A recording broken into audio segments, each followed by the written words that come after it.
একই কাণ্ড। সরকার যদি ভালো কোনো প্রকল্প, সরকারের দাবি ভালো প্রকল্পের উদ্যোগ নেয়, সমালোচনা করতে ছাড়ে না বিরোধীরা।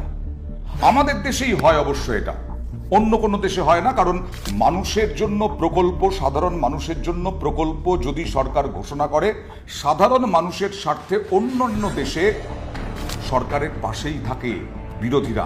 কিন্তু এখানে একেবারে সম্পূর্ণ আলাদা। যেমন এ রাজ্যে এই গতকাল মুখ্যমন্ত্রী মমতা বন্দ্যোপাধ্যায় নতুন একটি আমাদের পাড়া আমাদের সমাধান এই প্রকল্প বা এই কর্মসূচির কথা ঘোষণা করলেন। ছোট ছোট পাড়ায় হয়তো একটা কলের দরকার, তার একটা ছোট্ট গ্রামীণ রাস্তা অল্প করে দিলে তাকে কাদায় হাঁটতে হয় না। হয়তো একটা ইলেকট্রিক পোল বসাতে হবে বা বর্ষায় ভেঙে গেছে।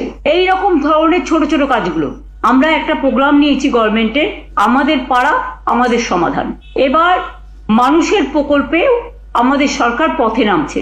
সারা দেশে এইরকম উদ্যোগ এই প্রথম। 3টে করে বুথ নিয়ে একটা সেন্টার হবে, একটা পাড়া হবে। এটা করতে 2 মাস সময় লাগবে এবং একদিন করে প্রত্যেকটা বুথে তারা সারাদিন থাকবে। সমস্ত কাজই হবে নিরপেক্ষতা মেনে অনলাইন পোর্টালের মাধ্যমে।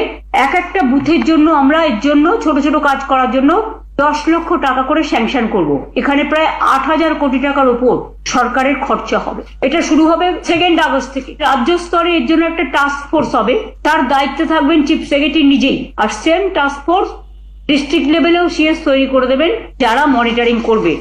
কিন্তু বিরোধীরা একেবারে সোচ্চার। শ্রমিক ভট্টাচার্য বলছেন আসলে তৃণমূলই একটা প্রধান সমস্যা এই রাজ্যের।